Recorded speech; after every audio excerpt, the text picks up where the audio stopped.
The discussion today is about depression. There are many people that have been depressed for many years, and I get lots of letters. And sometimes they say that I found no meaning in life, no purpose, and you pulled me out of it. I get a lot of letters like that. So that's the only thing I can say. It's not due to genetics. If it was due to genetics, I couldn't pull them out. Does that make sense to you? Now, what is depression? If you live vicariously through another person, let's say you rely on that person entirely, you live and that person dies, you lose your identity because you put your identity in another person, which isn't a good thing to do. That's a kind of dependency. You know what I mean? So that's part of depression, a little bit of it. The rest is loss of identity. And you can lose your identity if you're brought up with a philosophy of life that doesn't reinforce you. If you're brought up with a set of values, do the right thing and everything will work out all right. And if it doesn't work out all right, you become depressed because you lose predictability. Is that clear? If you have predictability about yourself and other people, you can anticipate certain things. But if you have no answers, if you look for answers in your own mind, it isn't exposed enough. There's not enough in schools that give you a way of thinking so you can solve problems. Because it isn't that they don't want to, they don't have it. They've never found a way of thinking that can solve problems. That's why when the businessman retires, he may become depressed because he has no game to play. All his life, say a guy that owns a jewelry store that sells jewelry, and every sale makes him feel good. Then he retires. And he has nothing anymore. He has no identity except sales of jewelry. Do you understand? That's gone. What follows is depression. There are some dogs that have been depressed due to they had a very close relationship with their master. When the master dies, they sat next to the master and wouldn't go away and bark at anybody that would try to take them away. Because their full identification was as a team with their master. They had no identification when the master died. They had no way of looking at it. Difference between humans and most animals don't fear death. They don't even know there is such a thing. But they move away from animals that are larger than they are. That's a reflex. But they don't know what death is, nor do they think of it. So far, any questions? Okay. So a person that asks themselves questions, why did my wife leave me? And they can't figure it out because everything they've done was pleasing. And they don't understand it. That is not necessarily a logical question. Your wife may have left you for many different reasons. That she likes a guy tall with blonde wavy hair, or stocky, or whatever. And if you don't meet that image, she might leave you. The assumption that she won't leave you is what can depress you. Your assumption about the world, surely they won't have another war while they're having a war now. You can't say that. You can say, I'd like to see peace on earth, so you work toward it. But if you hope there's peace on earth, you might get depressed by the next war. See, when people say to me, when will the Venus Project be built? The honest answer is I don't know. I don't even know if we'll get there. But I can't accept what I see, so I try to intervene. Intervening, does that mean we'll have a better world? Not necessarily. Whatever you get is what you get. Do you understand that? The assumptions, surely people can all see the logic of a one global society. No, they can't. That's a major problem. So you use different techniques to try to get them oriented toward that. Okay, so what is depression and how do you get rid of it? If you're depressed, it means you're looking within yourself for answers, and you can't get that. How did I get it? I didn't find it in psychology books at all. Here's how I got it. I sat down and I said, what is depression? I said, I don't know. How can I know what it is? But a depressed person always seems to have a low self-image. Do you know what that means? I'm not getting anywhere in life. I'm not respected. 3 girls left me, whatever it is. It's a low self-sufficiency to start with. Now, instead of looking for the girl of your dreams, you try to make her. You know what that means? Educate her in whatever way you can. Doesn't mean it'll work perfectly, no. But it'll work better than you doing nothing. Do you understand that? Therefore, depression is not only loss of self-image, they have none. The guy finds himself in the Marines and he wants to be successful in the Marines, and that can't bring success. Unless they give you medals and everybody pats you on the back. That's your self-image. I made it, you can say. Or an actor that does a theater actor that acts before an audience, a live audience, and they applaud after. That makes him feel good. A movie, he doesn't know. If he works in a movie, he doesn't know that people are going to applaud. Do you understand that? Therefore, he could encounter depression.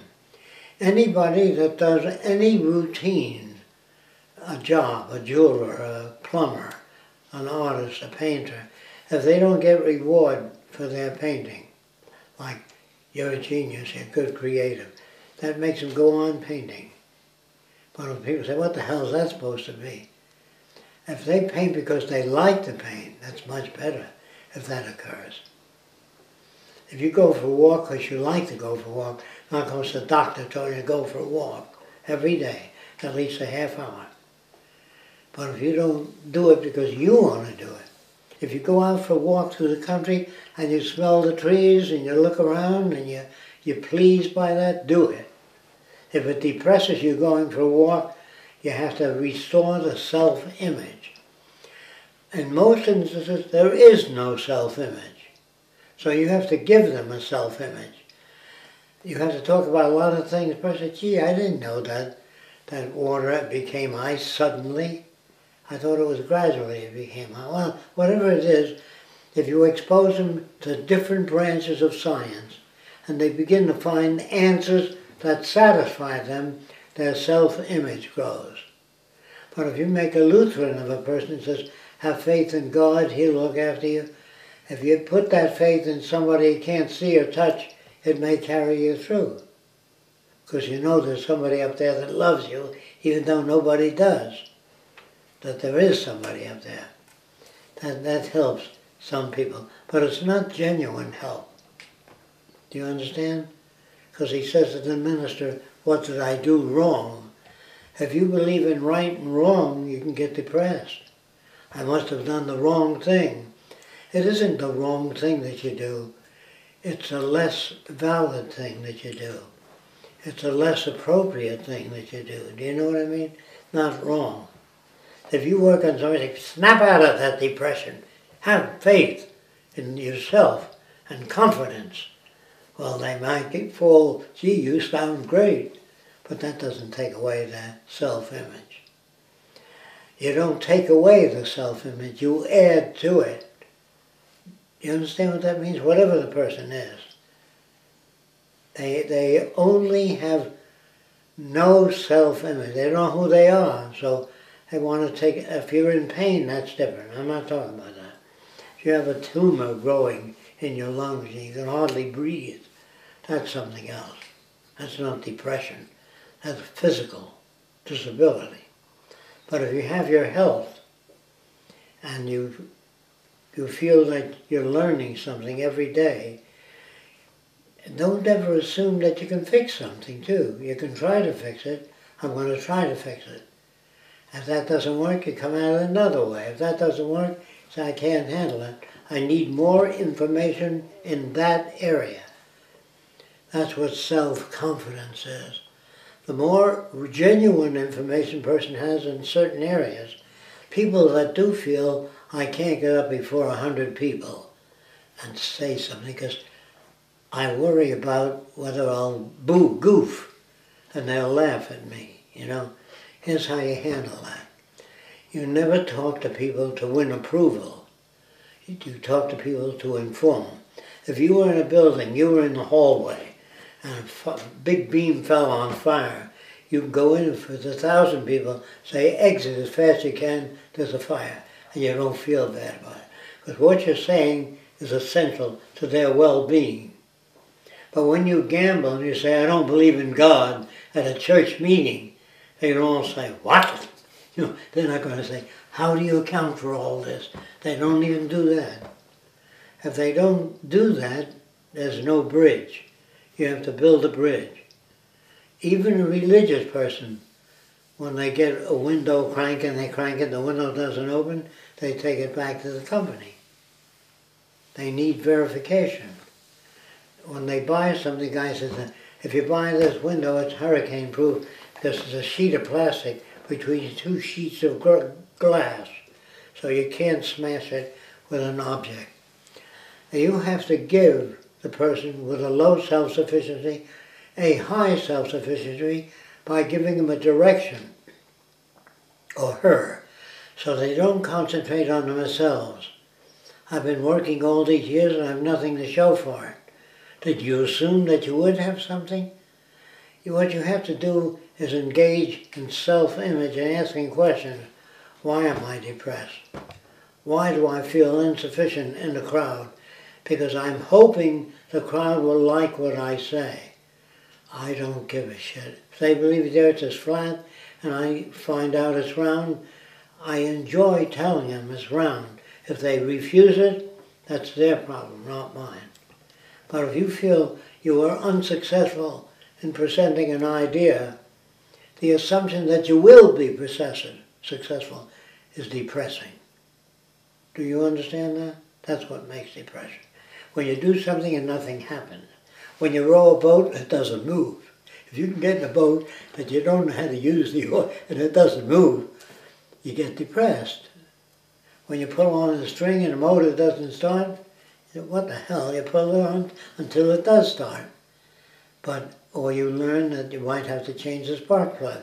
It might have a shorter gap or a longer gap, and you bring the gap closer together so you have a spark.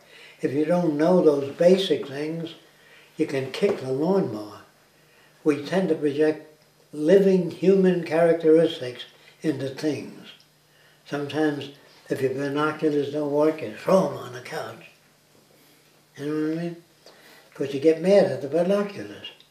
You give it a personality. God damn it, you should work. I paid $40 for it. That's why it should work. No, you paid $40 and it doesn't work. So you take it back. Or you leave it until you go into town again. But throwing it on the couch or the floor doesn't make it work. Sometimes, if there's a loose wire in your TV set, you kick the set and the wire, it'll go on again. And so sometimes that carries on that type of value system. I think I covered everything related to depression. It's a low self-image, or no self-image, or looking for justice. If you give them something to do that they identify with, not something that you like, something, talk to them about Venus Project, work on it, talk to other people, then they feel they're doing something. If other people don't understand them, they might feel disappointed. What they're disappointed in is their inability to make contact with other people. So it takes practice and error and mistakes. When I first walked over to Klan people, so why are you beating up the black guy? He didn't do anything to you. They just said a nigger lover from the north. They did not hear that, nor could they hear that. Do you understand? So if you talk to a depressed person and you show them what it is, so they know what's wrong with them, they don't have a self-image. How do you get a self-image? By learning new things. By learning things that take you out of the old value system. I reject the idea of modern neurologists that might feel that depression is genetically inherited or a product of genetic damage. The reason I don't believe that is I work with so many people, alcoholics, drug addicts, people with a prison record, and I took that out in one session. So if it was genetic, it wouldn't come out. That's how I know it works. And I don't know if you save the letters, do you? That we get from people that said, I was about to turn my life in, I have no reason. You gave me a reason to live and work. So that's all I can go by, not genetics. I can't do anything with genetics. If a doctor says someday we'll have a cure for cancer, that may encourage a person, but it won't encourage me unless I say, what is your approach? And they give me an approach that would encourage me if I had cancer. Do you understand? Because I'm sure you'll get well. Have faith in yourself. Cancer don't give a shit about it. It just keeps multiplying. You might live a week longer or 3 weeks longer if you have self-confidence. But always ask a person, like nobody asks any of these T group people, what would you do under these circumstances? How would you solve this problem? How would you get the Democrats to see the Republican point of view? They never talk about that. They talk about their own limitations. I would say, therefore, most capitalists that ride that system are very simple people with a low self-image. Now, I did mention in the past that psychologists have a higher suicide rate than normal. That means they undergo depression. And if they really ask the question, what is depression? So I don't know. Then a guy writes a theory of genetics, of the genes. That doesn't take away the depression. Do you understand that? Taking drugs might tranquilize you, or drinking alcohol when you're depressed might take you out of your self-image. You just sit there and look around. It makes you feel relaxed and comfortable. Next day is a hangover and a depression if you don't deal with it. Now you can't deal with it if you don't even know how to go about looking into it. So let me show you how you go about looking into what is a depression. You read the books on genetics and you understand that pills can make a person feel more in equilibrium. Is the chemistry of the body in equilibrium? If you're depressed, yes. Your digestive system stops. A lot of other things manifest themselves. But if you feel positive about what you're doing, if you're sawing a tree down and say, I hate to do this, well, you poison yourself. Do you understand what I mean? Anything you do that you don't like. But if you say, I have to repair that model or clean it, and that's going to take about 2.5 hours. That depends on your predictability. If it takes 5 hours, you might be disappointed. Not in the vision, not in the mistake, in your estimation. Do you understand? It's your own estimation. If you figure it should take you 3 days to do a given job, if it takes 23 days, you may get disappointed. So I don't know how long it'll take, but I'm going to check it out. And you do a certain amount of work, and you predict the next, and if it comes close, you can use that method of predictability. Is there anything, did you get this message? This is how you deal with depressed people. And that's what depression is, unless you have further questions. Put it out there, let's see how it works. If you get a response saying, you know, that really helped a lot. Psychiatrists don't even know what the question is. They think some people are depressed and others aren't. and some are happy-go-lucky no matter what. They have a self-image even though it's false. If you're a minister and you administer people's problems, they feel good about it, you feel you're doing something useful. There are ministers that feel that they're administering to human need. And as long as the person says, God bless you, thank you, you've helped me a lot. Whatever the minister did helped them.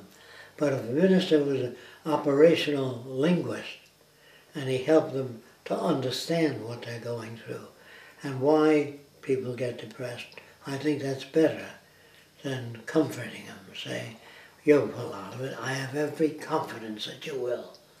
Well, if your minister says that, there may be a basis for it, but it's not real. Knowing the difference is a problem. Well, the Tea Party has a group of people that believe in the structure of this economic system. Why? Because they're successful in it. A military man that's awarded a higher position, if he gets to be captain or lieutenant colonel, he gets reward for it. So he feels very proud. The more merit badges he has, the greater he feels. If a Nazi has a lot of merit badges, the Jew don't feel too good about that. But the Nazi feels great about it. Do you understand? So what is a reinforcer? Whatever the hell reinforces people. Except alcohol. That's a dependency that makes you feel like you lose your identity under alcohol. You say, did I say that when I was drunk? Because you don't even know what you said. That means you don't have your own identity. Identity means Fresco likes to walk in the sun. He likes to make things. He likes to talk to people about their problems. But he feels that if I share the tools I have and say, keep coming to me, and I never give them my tools, I do not help them, really, unless I give them the tools that I have. The same tools that enables me to solve a problem. Okay? But I'd rather not give these tools out because I'm afraid of the culture. They'll commercialize on it, use it, but they won't change the way people think about things. Not only depression, I try to change the way people think about most everything. Now, if you don't understand what I'm saying, you might even hate what I'm saying, or say that doesn't answer the question. I remember in your old lectures, you used to tell people to write a list when you're feeling better, when you're not depressed. Write a list of all the things you like to do, all the things you don't like to do, and then when you're depressed, look at the list and just do those things that you like to do. And when you're depressed, you don't feel like doing it. But you used to use that as a tool, didn't you? Yeah, well, it worked at the time. All I can say is I'm giving you the focal point of a depression. Loss of self-image. Who am I? Where am I going? What is my life about? I don't know. I don't even know if I'd be successful in anything. That's no self-image. You're always successful at something. You can always teach somebody something. You're not totally a total failure. If a person comes to me and says, I'm depressed, that's better. If they come here. Well, you give them a social awareness. That football is really a little spot in entertainment. But when you inform people, it changes a lot of things. See, football just makes the game pleasant, but if you lose, you're depressed. And they get into fights a lot. I don't know if you know that, all over the world. So it isn't a good thing. No competitive sports. When a guy hits a golf ball and it misses, he throws a stick down on the ground. The putt, is that what you call it? He throws it on the ground. He feels bad. And when the audience applauds when he hits it and it goes in the hole, they applaud. It makes him feel good. He has a self-image. But if he hits it and it doesn't go in the hole, the audience just looks on. They don't reinforce him. So if I designed a magnetic system in the hole and a steel ball in the golf. Even if he missed it, it'd be drawn in the hole. You know, what do you want? It's just such a ridiculous game of hitting a golf ball and looking for it. What a ridiculous game. Or racing cars around in a circle. If you get your kicks out of that, it's because you have a low self-image and you love it when the audience says you won that race. You did a beautiful job. You know, and that is a moment in time. But the things we are working on are everything. The games of the future, things of that sort. Now, a game of the future, a typical game of the future, is not made by people who make games. They would be like this. There'd be a map, and then you'd find out which state has most cancer, and you put these little beads there, and the other state that has the least amount of cancer. You know, when you're through playing the game, you know what the hell exists in America. You know the states with the highest divorce rate, the highest crime rate, where there's more poverty. If you find out that poverty encourages aberrant behavior, then if you don't want to do anything about it, you don't understand that problem. If you give a working man a little above the standard of living, so he can buy a television set, a radio, a cell phone, if you just give him enough to live on, you don't build a steady person, a loyal person. If a person has a little more than they need, they'll come back to work. If you give them more than they need, they won't show up. So the money system kills incentives to go to work. And people just, fuck it, I'm not going on. I'm going to call in sick. You ever hear that? So they call in sick. But that isn't the answer. You should be obedient to your corporation. That's a control device, you know. I love my company. If you love your company, you know, that's no self-image at all. The union has a self-image. They like to see the company succeed, but they like a piece of the action. So instead of making $18 a week, they go on strike and they get $25 a week.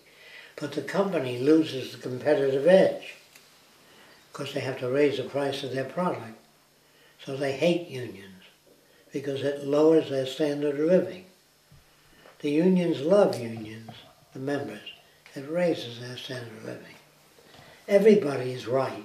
That's the trouble with the world. But nobody knows what to do. Nobody wants to give up their position of advantage.